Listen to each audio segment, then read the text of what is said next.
Okay, so when you're first starting out, I would recommend getting 3 different lenses. You can pick and choose of what ones you want, what one you think is right for you. But there's basically 3 that I think are really great all-purpose lenses. The first one would be the 18 to 55 millimeter lens.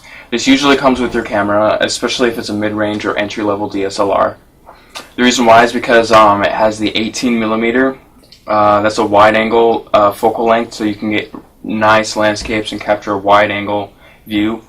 The next reason is because it can zoom into 55, which is great for portraits. The only disadvantage of using a lens like an 18 to 55 lens for portraits is that the aperture can only go down to f5.6, and another lens that would be better than using the 18 to 55 would just be the 50 millimeter, and the reason why is because that can go down to f1.8.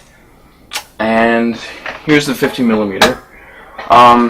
If you're into portraits, this is like a must-have, and also if you're into shallow depth of field things, this is also a must-have because the aperture can open up all the way to f1.8, all the way up, and this allows like bokeh effects where the background is totally blurred out and like the lights are like big blurry circles, but your subject is in focus. So this lens is capable of doing that. And another reason why this lens is so good is because the sharpness is absolutely tack sharp. I've heard that this is the sharpest Nikon lens ever made.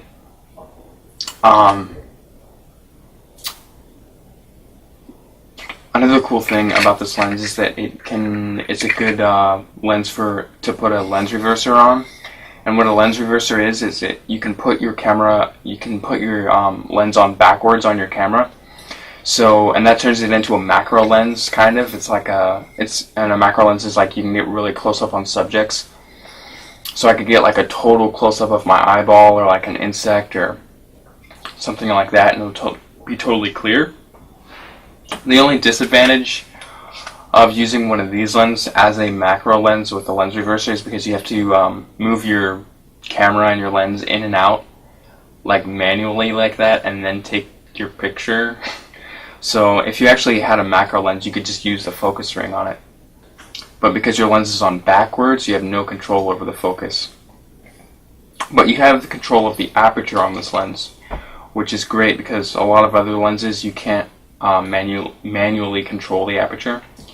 So that's an advantage to this lens. So yeah, this lens is it's like a good like kind of sort of like a specialty lens, but still it's like a good just default basic lens.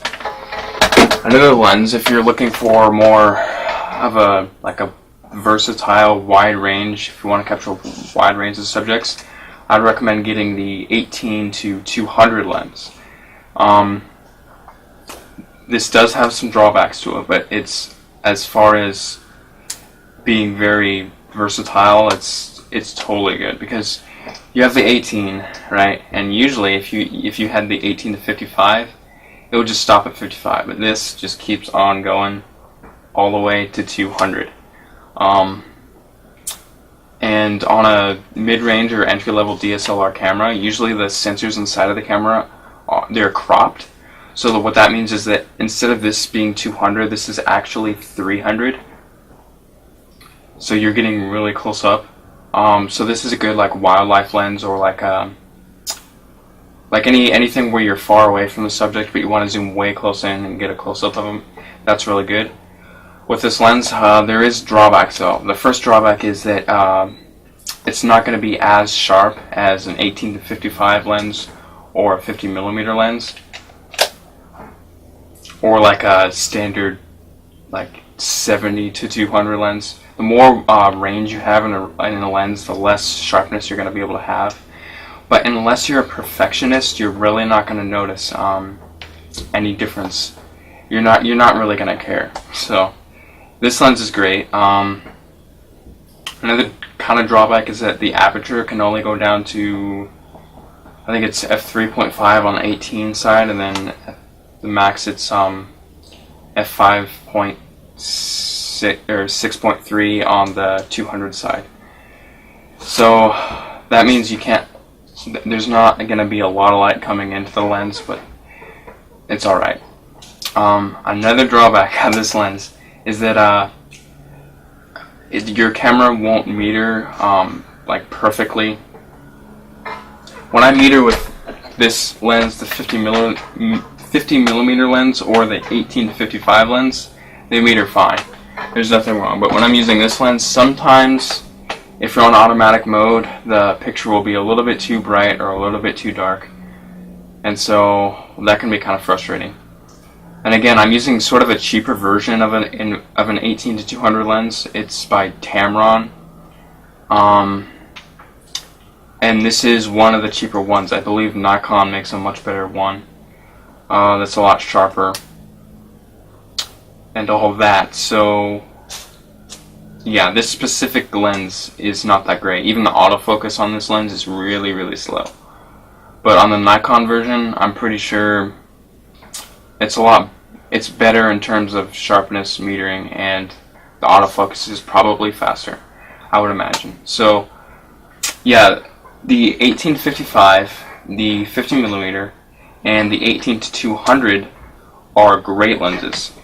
And it may sound like I was dissing this lens, but really this is a great lens. Just because there's so much you can do with it. But unless you're a perfectionist, then I would not recommend this. If you are a perfectionist, if you're a total perfectionist, then you're just going to be using prime lenses, and you're not even going to be using zoom lenses.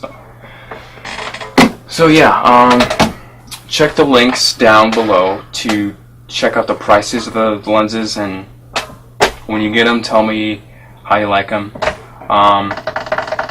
And also make sure to rate, comment, and subscribe to this